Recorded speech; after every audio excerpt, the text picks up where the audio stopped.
반갑습니다. 저는 열국지 팩트체크 다른 눈으로 본 열국지를 쓴 강용봉입니다.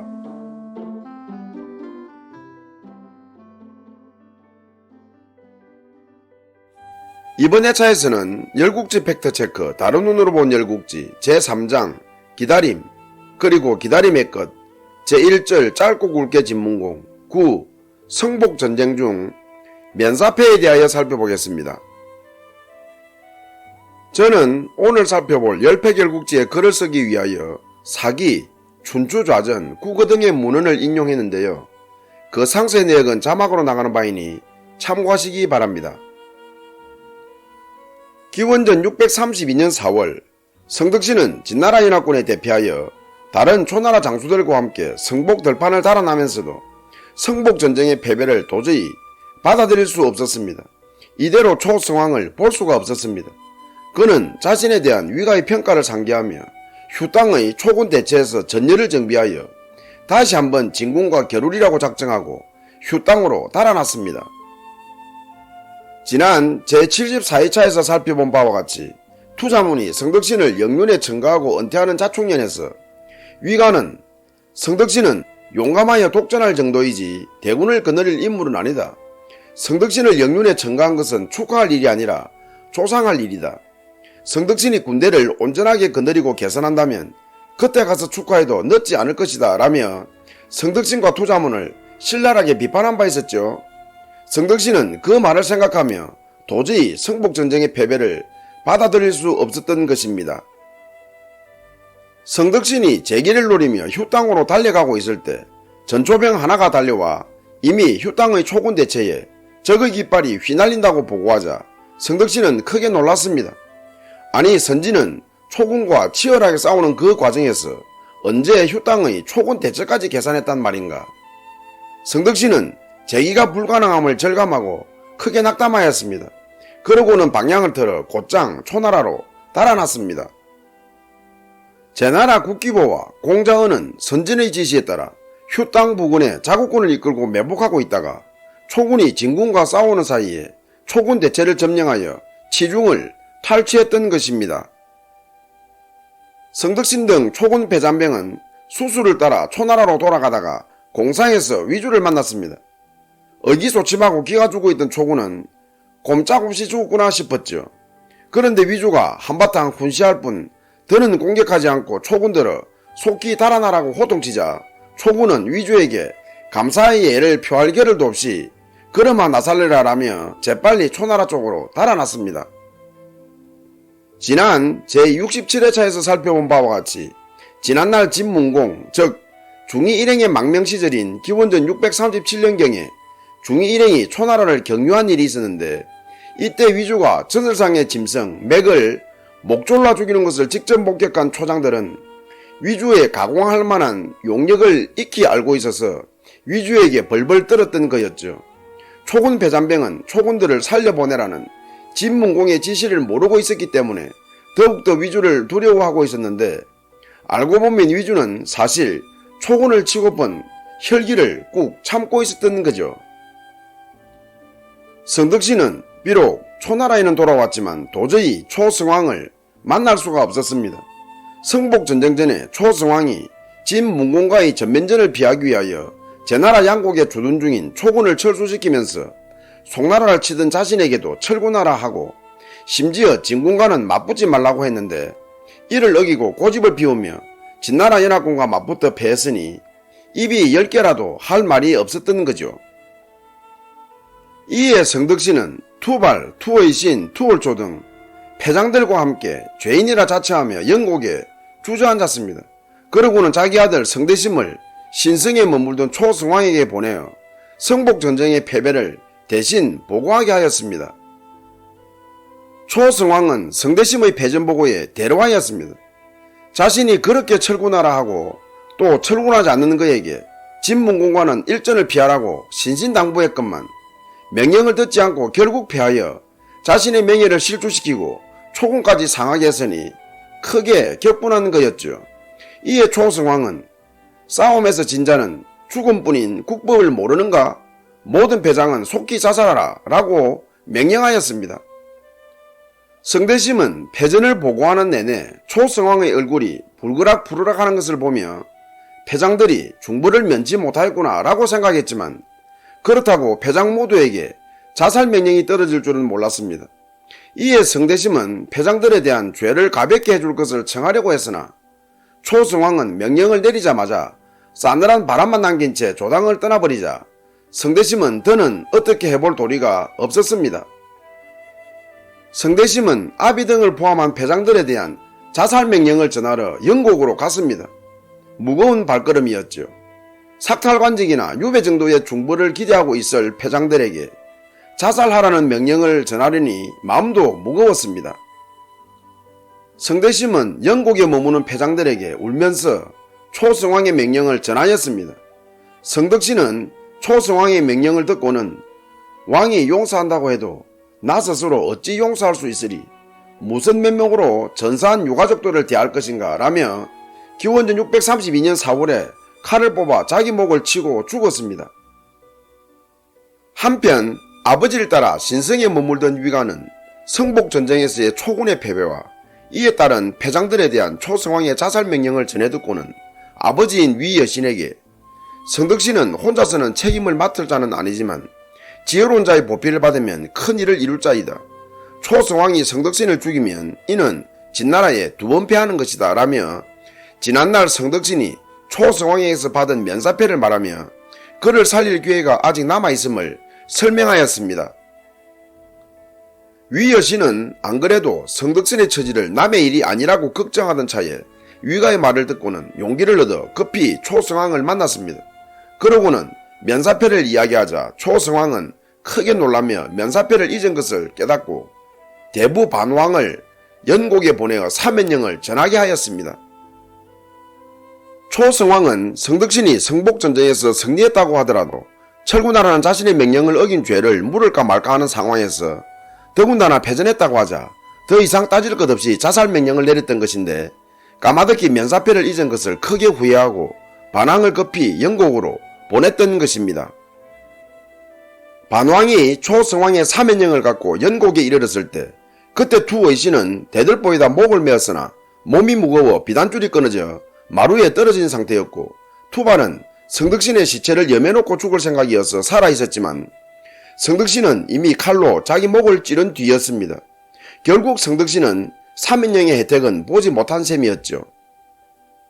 초성왕의 공자 시절 유명한 관상가 율사는 초성왕, 성덕신, 투의신이 함께 있는 자리에서 이들의 관상을 보고는 셋은 자기 명대로 살지 못할 것이라고 예언하였습니다. 이에 초성왕은 즉위하던 날에 성덕신과 투의신에게 무슨 죄를 지어도 죽이지는 않겠다며 각각 면사패를 준 일이 있었습니다. 초성왕은 둘의 운명에 대한 율사의 예언이 틀리기를 바랐던 것입니다. 그래야 자기 운명에 대한 율사의 예언도 틀려지기 때문이었죠. 위가가 위 여신에게 한 면사패의 이야기는 바로 이것이었습니다. 초성왕은 도성인 영땅으로 돌아와 영륜의 위 여신을 기용하고 투의신은 상땅, 투발은 양성의 지방장관으로 좌천시켰습니다. 그리고 성덕신의 공을 인정하여 그의 아들 성대심과 성가에게 대부벼슬을 하사하였습니다. 한편 투자문은 성덕신의 패전 소식을 듣고 위가의 안목이 훌륭함을 새삼 느끼고는 자기의 식견이 어린 위가만도 못함을 탄식하다가 끝내 피를 토하고 쓰러졌습니다. 그는 아들 투반에게 내 사촌 투월초는 흉상이다. 위여신도 오래 살 사람이 못되고 투발과 투의신도 순탄하게 생을 마칠 상이 아니다. 장차 초나라의 정치는 내가 아니면 투월초가 맡게 될 것인데 만일 투월초가 짓고 나면 틀림없이 초나라에는 피바람이 불 것이니 무조건 다른 곳으로 달아나라. 그것이 화를 면하는 길이고 투시 가문을 잇는 길이다 라며 유언하고 죽었습니다. 투월초는 투백비의 손자이자 투자문의 동생인 자량의 아들인데요.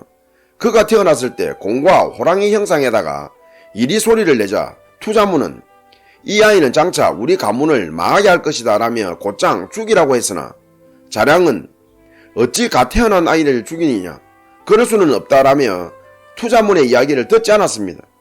투자문은 투월초가 성장하는 내내 그를 불안한 시선으로 지켜보며 크게 걱정하다가 그렇게 유언했던 것입니다. 투자문이 죽은 지 얼마 되지 않아 위여신도 병사하니 초승왕은 투자문의 공을 인정하여 투반을 영륜으로, 투월조를 사마로, 위가를 공정으로 삼아 초나라 조정을 새로운 인물로 채웠습니다. 국어 초하에는 투자문의 청렴함을 소개하고 있습니다. 투자문은 단 하루쯤의 식량도 집에 쌓아두지 않을 만큼 청렴하였습니다. 초승왕은 투자문이 끼니도 제대로 잊지 못하는 것을 알고 매일 말린 고기와 곡식 한 광주리씩 만들어 두었다가 주곤 하였습니다. 그러다가 투자문의 복록을 올리려고 하자 투자문은 그러면 사직하겠다며 거절, 초승왕도 더는 어쩔 수가 없었습니다. 이에 어떤 사람이 부귀를 누리고 싶은 것은 인지상정인데 어찌 부귀를 피하려고만 하는가 라고 묻자 투자문은 많은 백성이 굶주리고 있는데 관원이 부귀를 탐한다면 이는 백성들에게 돌아가야 할 재물을 착취하는 것이다. 이러면 나는 죽고 만다. 나는 부귀를 피하는 것이 아니라 죽음을 피하는 것이다 라고 답한 적이 있습니다. 설원 지공에는 투자문의 강직하고 결백한 일면을 소개하고 있습니다. 투자문이 영륜일 때 법을 집행하는 관리인 정리가 범법자를 잡았으나 그가 투자문의 친족임을 알아보고 그를 석방하였습니다. 이에 투자문이 정리에게 법을 집행할 때에는 그 무엇보다도 공정하고 공평해야 한다. 물론 나도 법을 어겼을 때에는 처벌받아야 마땅하거늘 나의 친족이랍시고 범법자를 어찌 석방했는가. 나를 위한다는 그대의 불공정한 처사가 도리어 나를 권력을 남용하여 친족을 석방한 자로 만들고 말았다. 만일 나의 친족을 처벌하지 않는다면 나는 죽음으로써 나의 결백을 증명하는 수밖에 없다 라며 단호한 입장을 표명하기도 하였습니다. 좌전 노20 23년조에서는 성덕신이 진나라를 토벌하여 초땅과 이 땅을 취하고 돈나라에 성을 쌓은 공과 관련하여 투자문이 성덕신을 영륜으로 삼았다고 기록하고 있는데 이에 대해 위여신이 상을 남발하는 것이라며 걱정하자 투자문은 큰 공을 세운 자에게 높은 벼슬을 주지 않는다면 난을 일으키지 않을 자가 몇이나 되겠는가 라며 성덕신을 영륜으로 삼은 것은 성덕신의 공에 대한 보상임을 밝히고 있는데요. 성덕신을 영륜으로 삼은 것은 성덕신의 공에 대한 보상이라고 한 투자문의 말과 관련하여 여조겸은 동네 자시박이에서 투자문이 영륜의 지위를 넘겨주어 성덕신의 욕망을 억제하고자 한 것은 참으로 어리석은 일이었다고 단정하며 욕망은 비유하자면 불과 같은데 불기운을 두려워하여 섣을 던져 끄려한다면 그 기세가 더 지성할 것이다. 욕망은 비유하자면 도둑과 같은데 그 도둑의 노함을 두려워하여 칼을 주어 도우려 한다면 그 기세가 더 증가할 것이다. 섭은 불의 미천이고 칼은 도둑의 미천이며 권력과 지위는 욕망의 미천인데 미천을 빌려주며 욕망이 그치기를 바랐으니 이를 어찌 어리석다 하지 않으리요 라고 하였습니다. 이어 여조겸은 성덕신의 욕망은 영륜이란 지위와 함께 자라나 대군으로 진나라, 채나라, 노나라, 정나라, 조나라, 위나라를 굴복시켜 한때는 초나라의 영광을 안겼지만 그 많은 승리에도 그칠 줄 모르는 성덕신의 욕망은 진나라를 만나 성복해서 자신과 함께 초나라를 패배의 구렁텅이로 밀어넣고 말았다. 투자문이 성덕신에게 큰 병권을 주지 않았더라면 비록 성덕신이 교만하고 원망하더라도 패전의 책임은 지지 않았을 것이고 성덕신도 죽임을 당하지 않았을 것이고 초나라는 어려운 지경에 처하지 않았을 것이고 진나라는 반드시 패자가 되지 못했을 것이다 라며 성덕신의 패망에 투자문의 책임이 있음을 밝혔습니다. 이번 회차 열패결국지 브리핑 플러스 덤에서는 투자문의 청렴함과 결백함, 강직함을 소개하고 있습니다.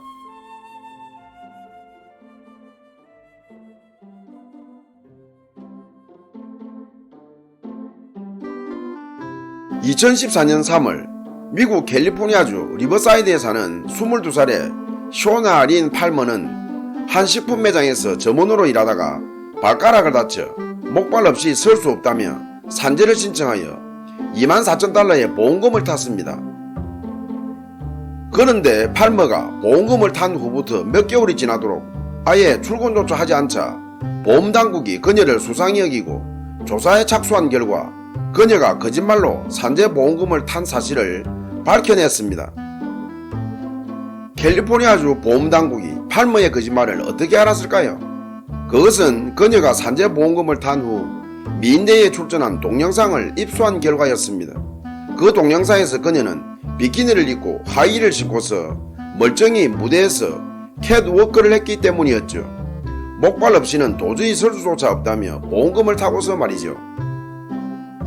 팔머의 보험 사기를 조사한 바이런 터커는 팔머에 대하여 아름다운 외모와 몸매를 갖추었지만 머리는 그만큼 안 되는 것 같다 라고 말했다고 합니다.